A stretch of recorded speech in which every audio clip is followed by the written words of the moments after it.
Me dancey like it's Sunday. Random accent.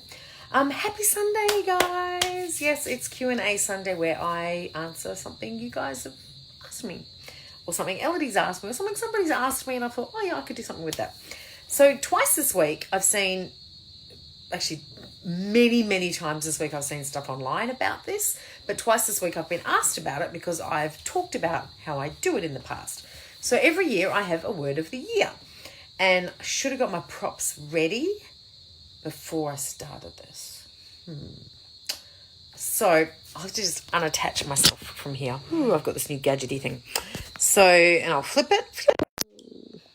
So this year's year of the word was rich, and it was all based off the back of drinking that champagne. So then I surround myself with it. So I do a word cloud every year with my word.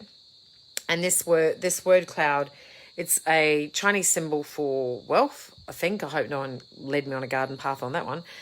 And it had all the words that kind of I wanted to feel rich in. So money, lavish. I wanted to be rich in patience. Yep, okay. I wanted to be patient. I wanted entrepreneurship, affluence, wealthy, charisma, creativity, rich in all these incredible things. And then I had my words up there, rich, right? Get the drift? I know. It's cute, isn't it? Love, hi, Johnny. So people are talking about how they get their words of the year already. You can download books on it, which I've actually never done. I kind of just made up my own way of doing it. And sometimes that word just hits me out of the blue and I don't need to do an exercise on it. Other years I've had to do an exercise on it. I think I've got some old word clouds as well, still kind of stuck up. Yes, my word clouds are very snobby. Stuck up because, well, why the hell not? So how do I come up with my word for the year? Well, this is one of my, did you know I have a podcast coming out? So I've got a podcast launching in January, and one of the podcasts in January, it's about planning, and we do talk about how to pick a word of the year. So tonight's a bit of a snapshot. What I do, similar to the passion test and many other things, their words are so important, Johnny. They're so powerful to surround yourself with the best ones. Like, it's so good. So sometimes it might be words that are, I'm going to be honest, sometimes it might actually be a trendy word. And I go, oh, is that me? Is it not me? And I might write a little list. And then I ask myself the question, if I could feel rich all year, for example, or I could feel sexy all year, which one's more important? And I go down the list that way and kind of mark it off till I go, oh, yep, that's the word. Sometimes, like Rich last year, it was the bottle of champagne. I went, oh, I love that bottle. That kind of means something to me. That's going to be my word for the year. Because to me, it encompassed so many things, not just money. And I've had a very, very rich year. Probably not enough money, but anyway, that's a whole other story. So my word for next year, well, I've already come up with it. And I came up with it from a place of working out what was not lacking in my life, but working out what word I needed to embody a lot more. That would, if I kind of drowned in this word for 12 months, what changes would I see in my life within that 12 months? So for me, my word for 2020 is consistency.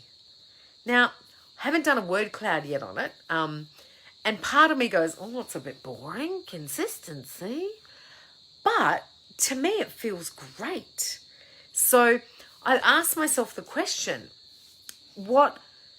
if there's one word that you think about all the time, that you surround yourself with, that you feel more, that you know more, that you learn more about, that you just is there for you all year, and what changes would you see at the end of the year if you embodied that word?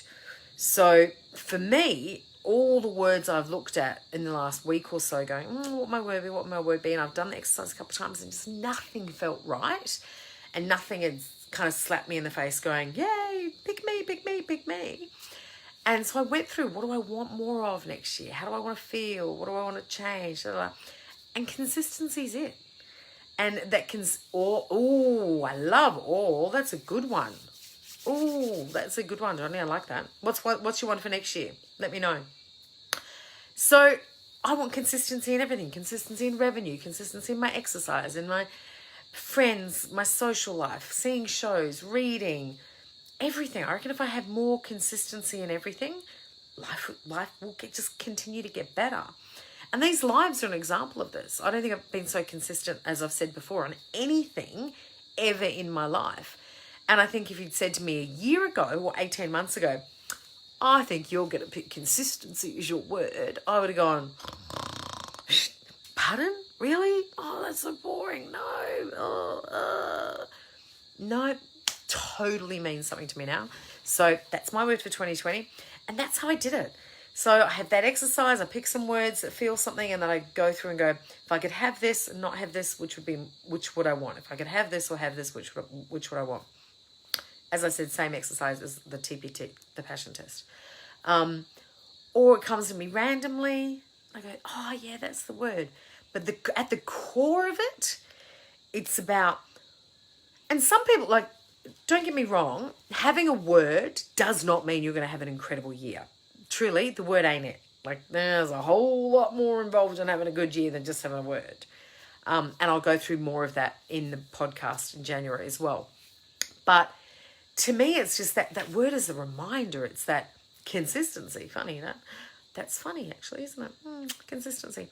It's there for me everywhere. And I'm like, if I do that this year, for example, if I'm doing that, will it make me feel rich? If it's a no, I'm like, maybe we shouldn't do that. Maybe I'll look at my boundaries. Maybe I'll look at what I'm doing, my choices, etc. So I think having that word is really good to guide you for 12 months. So there you have it, Q&A. How do I pick my word for the year? You've heard a couple of the ways I do it, and I've told you my word for next year is consistency. So I'm going to give you permission. If at any point in the year you go, Samantha Mary Leith, you're not being very consistent, you get to send me a DM and go, what you doing? Because I've made a solemn vow to be consistent in many, many areas of my life. So have a great Sunday. Countdown to Christmas is on. Elodie and I leave the country tomorrow, but I'll still be doing my lives, so there might be weird times because we're going to the other side of the world, but I will still be around. So until I see you tomorrow, have a think about what you want your word to be. And if you need any help on where to get word clouds done or anything like that, shoot me a message and I'll give you the details. Fiverr for that kind of thing is just awesome, but there are a couple of people I have done it for me in the past that are great. Mwah! Night, night.